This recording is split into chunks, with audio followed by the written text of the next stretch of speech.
Okay, I think we're ready to go now. Okay, and when I mess up on the procedure, let me know. Yes, I will. Okay, I'll call the meeting of the Preservation Commission to order. Can I have a roll call? Yes. Things not, oh, there we go. Yes, Commissioner McNerney? Commissioner Aziz? Here. Commissioner Galassi? Present? Commissioner Tainer? Here.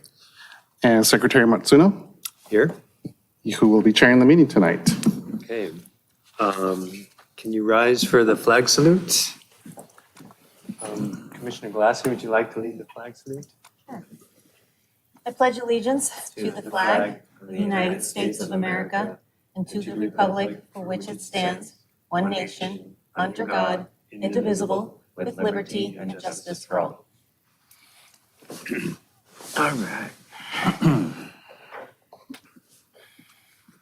Okay, the first item is to approve the order of the agenda. Do I have a motion? I move. I'll second. Okay, all those in favor? Aye. Aye. Okay.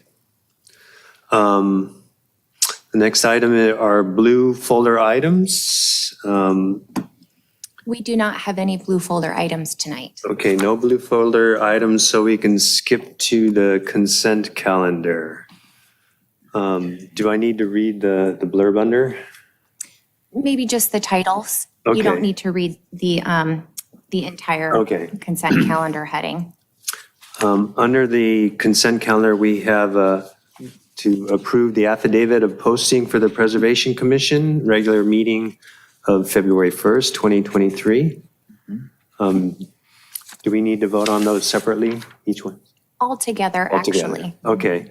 The second item is to approve the minutes of the Preservation Commission regular meetings of July 6th, 2022 and September 7th, 2022. Okay, do I have a motion to approve? Well, Chair Caldwell, I noticed on the September 7th meeting minutes, and correct me if I'm incorrect, but under item H, I think it should say Chair Caldwell and not Chair Lappin on item H and item J1. What page are you on? That's On the on the minutes, September September 7th meeting minutes, item H. The page number. Oh, well, Under. If you I have to click the open that blue up. link Oh, I'm sorry. on the agenda. Okay, I apologize. yeah, that's okay. Okay. Let's see. Page 2 on Yeah, the agenda for September 7th. yes, thank you. Page 2, item H, Okay, thank you, thank you. and Yep. J1, page 3. And what was, So I think a correction needs to be made Oh, to for the- Chair Caldwell, not Chair Lappin. okay. Yeah, that's correct. So is it enough to voice that and then we can move on? Yes, if everyone concurs with that amendment, you can approve the consent calendar as amended. Okay, so then amendment to the consent calendar, the minutes for September 7th, 2022. Item H, the chair name should be changed from Chair Lapin to Chair Caldwell. And you said there was a second one? J1, page 3. Good catch. And the correction, which, Again, same correction, Chair Lappin should be changed to Chair Caldwell. okay, yeah, a little bit further down on Further down. J1. Correct. Chair Lapin should be changed to Chair Caldwell. Okay. Agenda. Okay, with the amendments, do I have a motion to approve the consent calendar? All motion? I'll second. Okay, all those in favor? Aye. Aye. Okay, none opposed. So the next, item G, excluded consent calendar items, do we have any? We do not. You just approved the whole of the consent Oh, calendar. okay. H, public participation on non-agenda items. Do we have any public wishing to participate on non-agenda items? It does not appear so. Antonio, can you check to see if there are any individuals calling in or with any e-comments?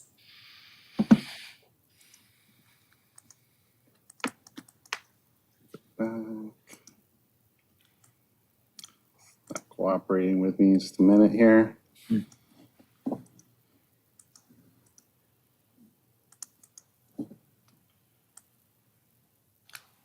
Doesn't look like there's any comments for public participation on non-agendized items. Okay, so having no items there, we move on to the item I, ex parte communication. Does anyone have any ex parte communication to disclose? Nope. No. Okay, moving on. So we're moving on now to the public hearing for the consideration of designation of the building as a local historic landmark, and we just lost our power there. Dun-dun-dun.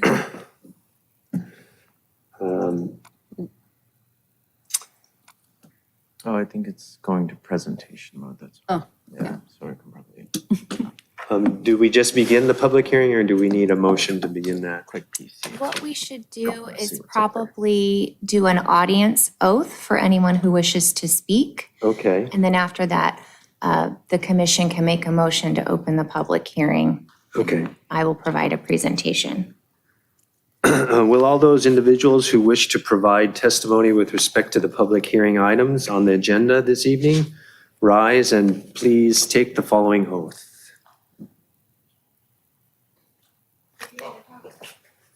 Okay, do each of you swear or affirm that the testimony you shall give shall be the truth, the whole truth, and nothing but the truth? Yes. Okay. This is the time and place to conduct a public hearing to consider local historic landmark designation for the property located at 209 Avenue E. Is there a motion to open the public hearing? I'll motion. I second. Okay, any objections? No. Okay, hearing none, so ordered. Okay, staff report? Of course.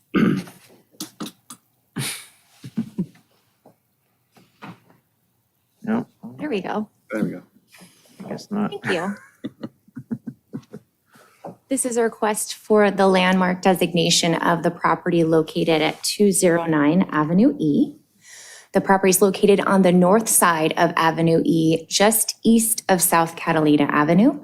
The property is zoned R1, single-family residential, and is approximately 6,021 square feet in size. The house is approximately 2,010 square feet, and it is listed in the city inventory as a B-rated period revival structure built in 1925. There are at least 3 other landmarks on this street. And as you probably saw, the other residences in the immediate vicinity appear to be original. So they do maintain the overall context of this block. Here's the front of the property.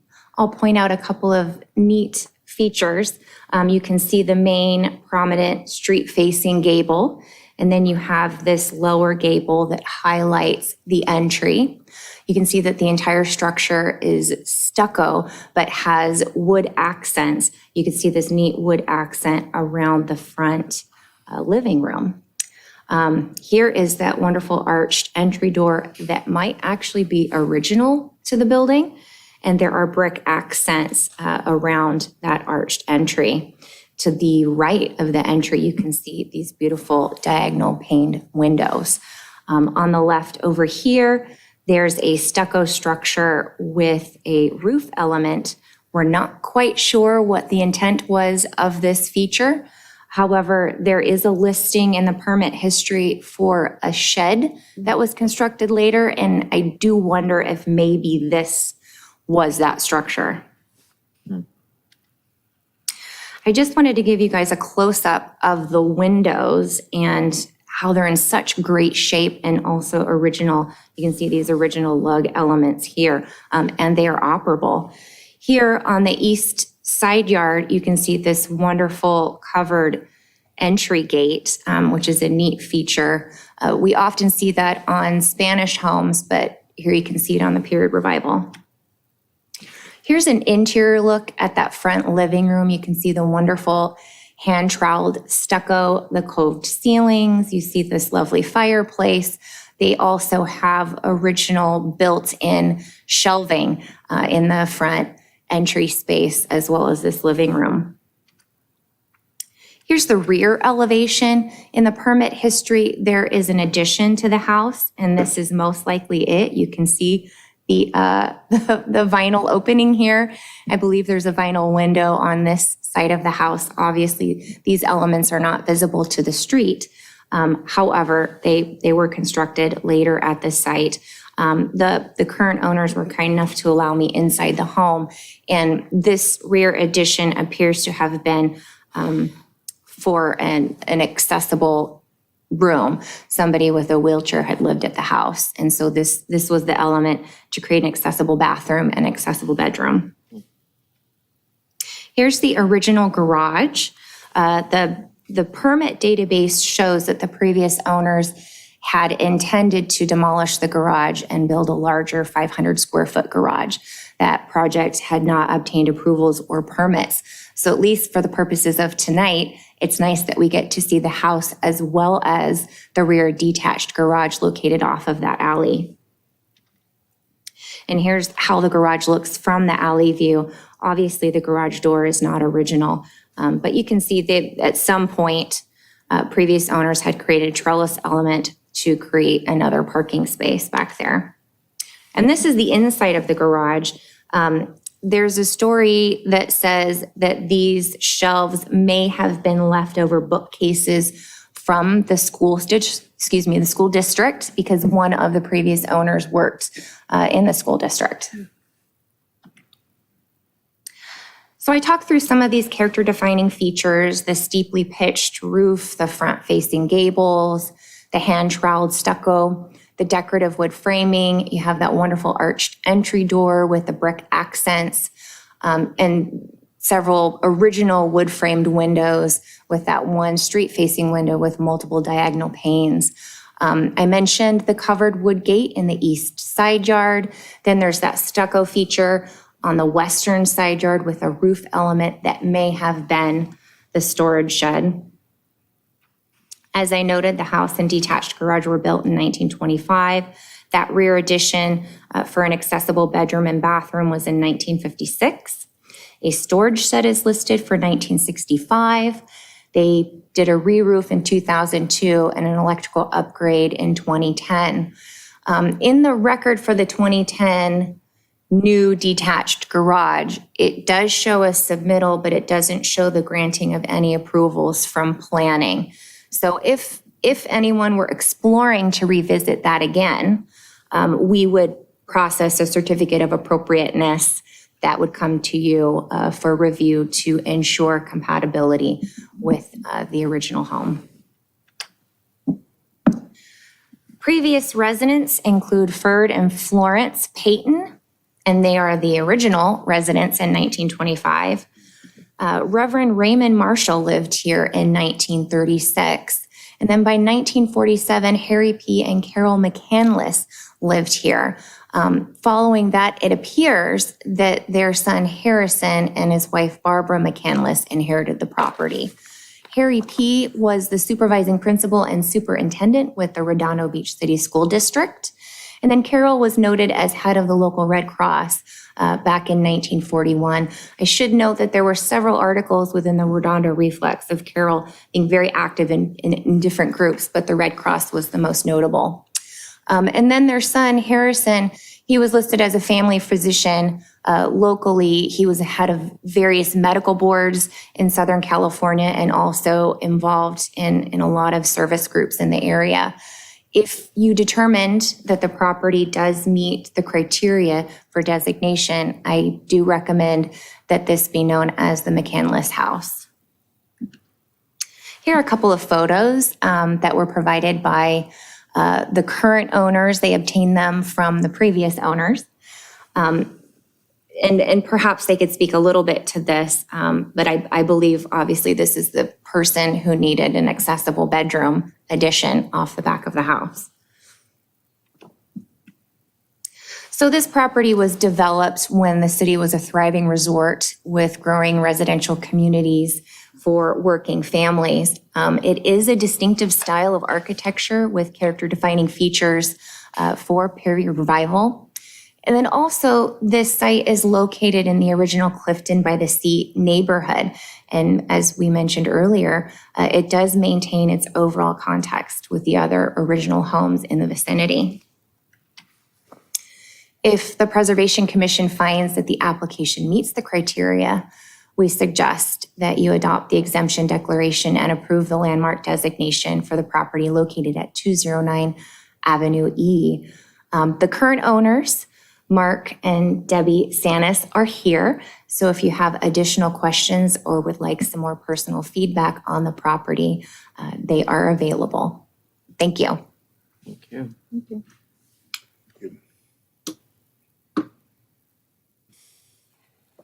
Do you care to make any statement or anything? No. If you wouldn't mind coming up to the lectern, yes. speaker. Thank you. When we first purchased the house, we weren't that thrilled with it, to be honest with you. But since living in the house and learning all this about it, we've fallen in love with it and we want to maintain it. It's as you all know, it's a challenge to find people to work on those types of houses. There's some issues with the front window and the door and things like that. So, but we're excited. That's about it. Well, I'll just mention that this is my 9th year now on the Preservation Commission. And it's the first period revival building that's come across the commission. And so it really is a unique property in that way. Most of the properties we get are the California bungalow style. I'm not as familiar with this particular style of architecture as I am with the bungalow style. So I'll just ask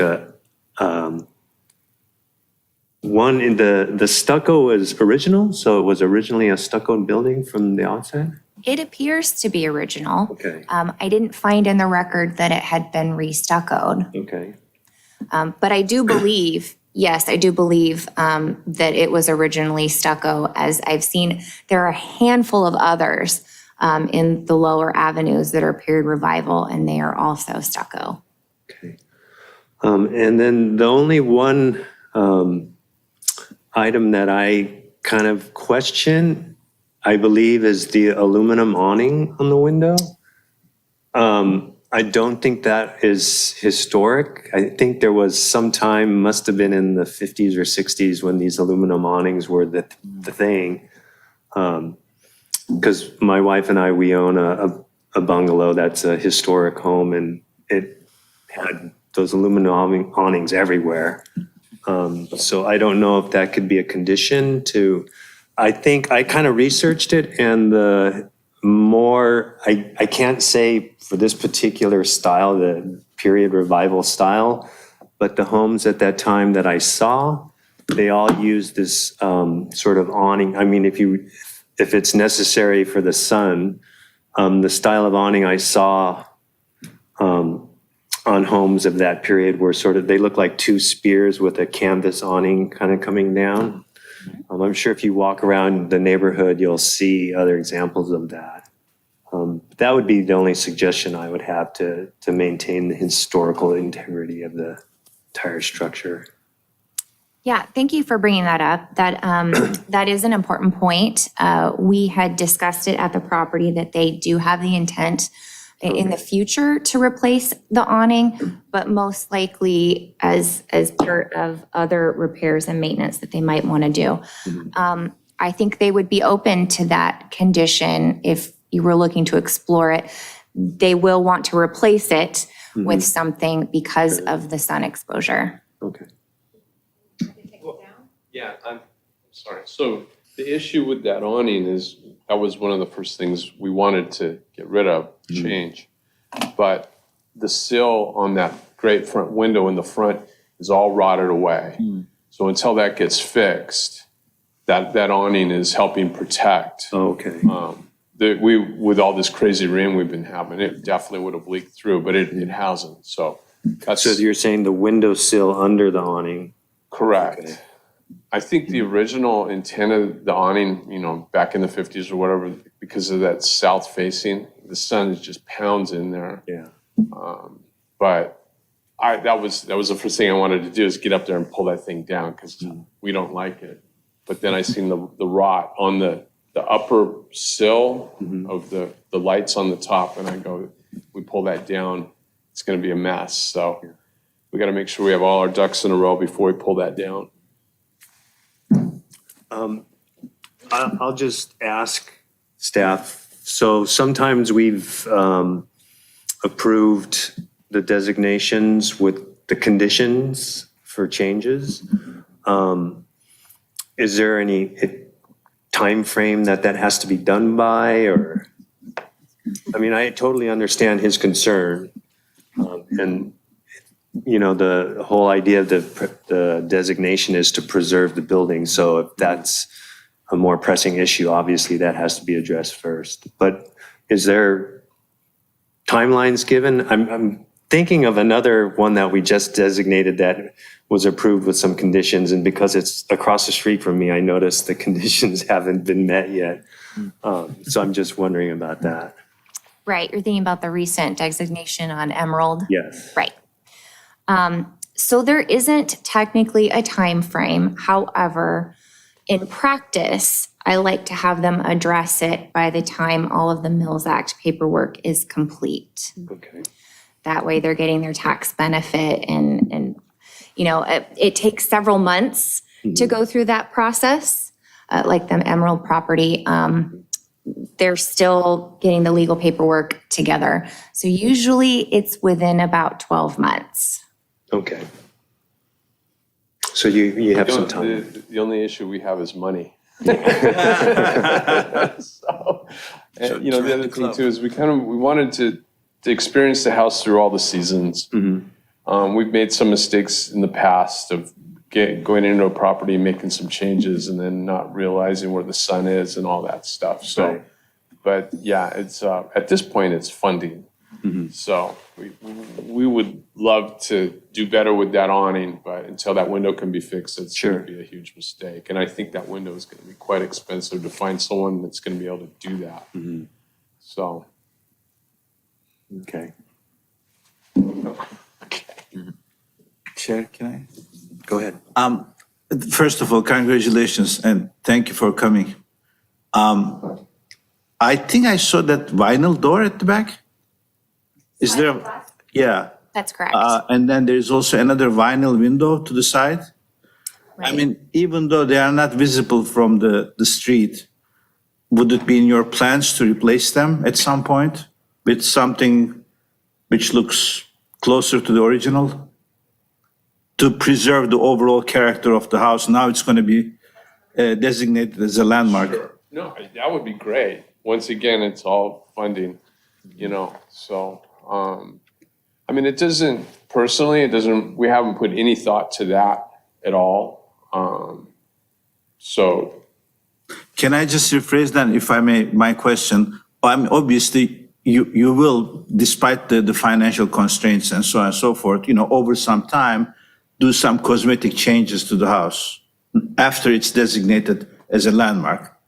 Do you have certain things in mind that you want to share with the commission, like Are you going to paint it? You know? Sure, yeah, we do. I mean, I know that we need to put rain gutters on, and we'd love to put, original style gutters. I think there's some light fixtures that need to be replaced.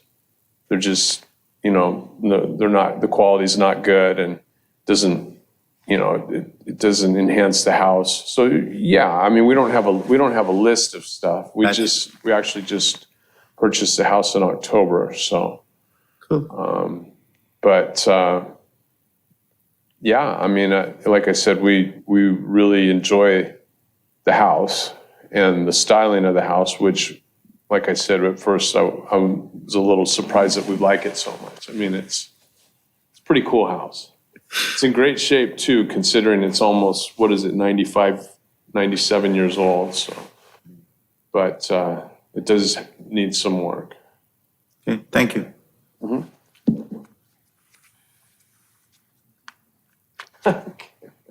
Any other comments? I'm interested to know about the photographs. Since they were shown, I would love to know the people. Who are they? And That would be, my wife. So, the granddaughter of Barbara, she's the one that provided with me those photographs. And she said that the lady in the wheelchair was her great aunt. And that was like uncles, I think, or great uncles of hers. I'm not 100% sure. And then it was her grandfather in the, Shays. yes. So, I mean, she said she was going to put a whole historical packet together for me, even before we decided to do this, because we told her we wanted to preserve her family's home and all this, and she was so grateful. And she goes, "Oh, I have photographs. I'll get you this whole thing," but I haven't gotten it yet. So, Thank you.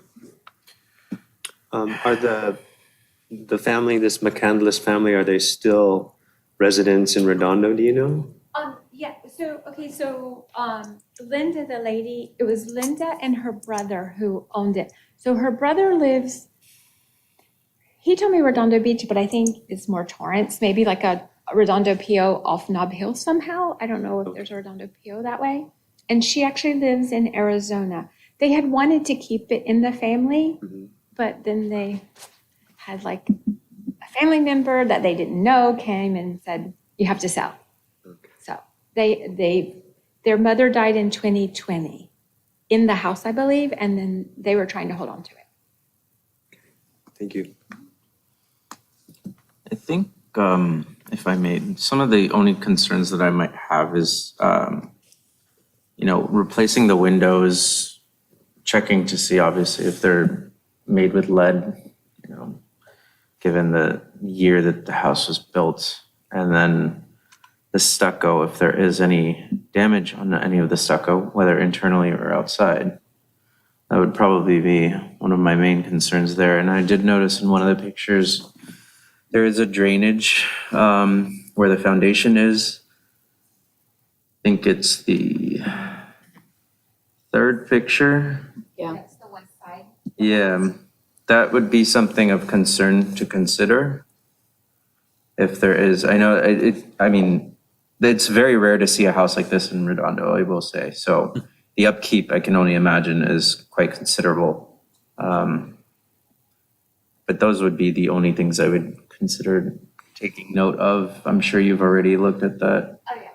Yeah. Also, well, in regard to the windows, she actually, the mother, or Barbara, that family, they actually have had them replaced and made them look so that the single paned windows, Yeah. they took all the windows that were the, whatever, what are, Double hung? yeah, double hung windows. Yeah. And they actually had to let them, they had those replaced. I don't know how rigid, if they're original, because she had showed us how the glass, I guess, it moves as age, like the glass with whatever. Yeah. So they took all those and kept those. They are using those windows that they had replaced. So these windows are not the 1927 windows. I think they might be the 1956. I don't know. but they did take those because we're like, oh, we'll keep those. They're going to use them as artwork. There's no damage to the stucco on the interior, exterior. We had a builder come by and he's like, I can't believe I don't see any cracks. Yeah, it's quite. Yes, there's lots of issues with the foundation from that and also maybe some electrical, but an inspector has told us all about that. Okay. You might want to check your windows. I just know from our experience, the building inspector looked at our house and said, don't replace these windows because they had this wavy glass. I guess They already replaced them, so. Okay, We don't have the wavy glass, Yeah, unfortunately. he said, yeah, don't replace these windows. They still have the original wavy glass. Because I guess the lead moves in them and stuff. and- Yeah, I think it was also how they were made was different. Yeah, so those have all been replaced, You know, unfortunately. there is in the interior, in the bathroom, there is a unique piece of glass that's still there. But Yeah. as far as the drainage and all that goes, the gutters are shot. The gutters are rotted out. So that's why there's those problems. And that's definitely going to be one of the first things that we want to fix. And I would love to have like the rounded, even copper gutters if that's, yeah. So. Okay, thank you. Do we have any other questions for the owners? Were there any e-comments or anything regarding the agenda item? There are no e-comments, and there's no one on Zoom wanting to comment on this item. So I think it's time to close the public participation. Is there a motion? I'll make a motion to close public participation. I second. Okay, any objections? Hearing none, so ordered. Does the commission members have any questions or comments? I just have a question for staff about the Clifton by the Sea. Can you explain that a little bit more? Is this house part of that? That's what I'm trying to understand. Right.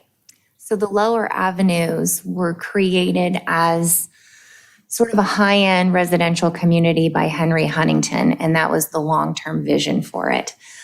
It didn't quite materialize with what his vision was. However, you see these homes that had been built at that time, and he had hoped that it would be this special district for a residential community. It was never created, it was never officially.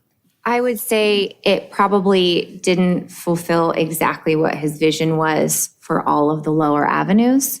However, we have these pieces of it that were intended to be a part of a cohesive neighborhood.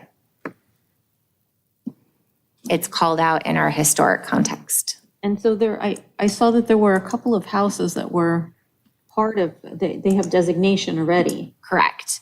Okay. The property immediately to the east is designated, and then the properties at 228 and 229 Avenue E are designated as well. And then you have adjacent properties that just appear to be original to that neighborhood. Not the builder of this property. No. Okay. Are there any other questions or comments? Okay,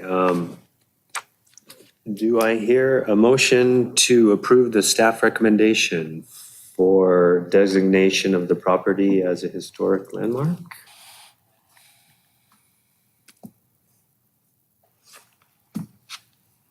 I'll make the motion. And I'll second. Thank you. Any objections? Hearing none, so ordered. Congratulations. I'll just mention that the Mills Act, the tax relief that you're entitled to is meant for the maintenance of the historical property, so I hope that's helpful for you as you move forward. And I felt very comfortable making that motion because I believe, hearing from you, I believe that your genuine intent is to preserve this home. So that, for me, that made me comfortable to make this motion. Congratulations. Okay. Next item on the agenda, are there any items continued from previous agendas? There are not. None. Any items for discussion prior to action? No, we have no items for discussion. Okay. Then item L1 was the election of officers, but I'm going to say that with so many absent, we might postpone that till the next meeting.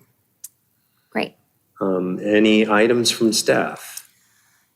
You may recall the Catalina Village project. It was the 30-unit residential project that was going to be behind a historic district that this group had approved for designation last April.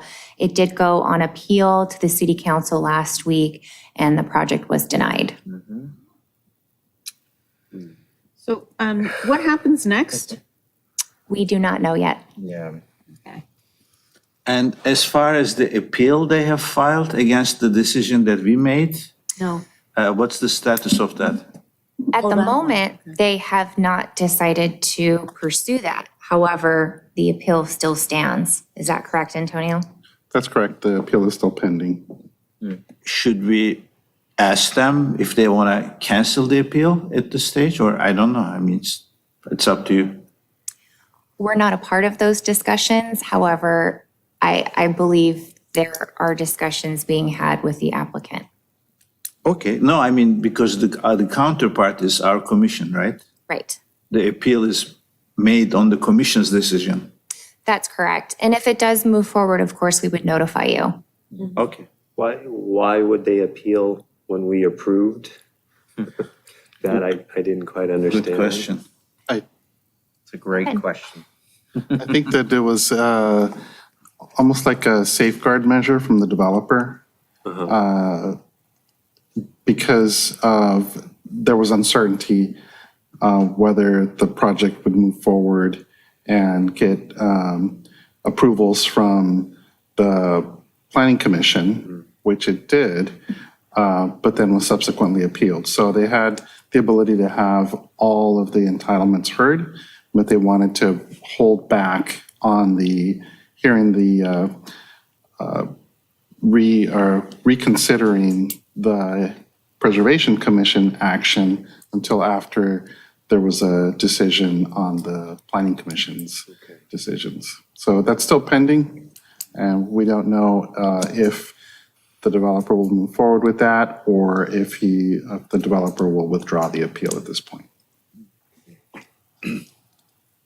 And finally, if I may ask, what's the status of the historic library, and at what point do you expect us to get involved in that project? Right. So there have been discussions about who would take over the library and what type of modifications would need to be made to accommodate that new use. It hasn't come to us yet for a certificate of appropriateness if they need to make exterior changes. I've been in touch with the community services team. They're well aware that certain entitlements will need to take place.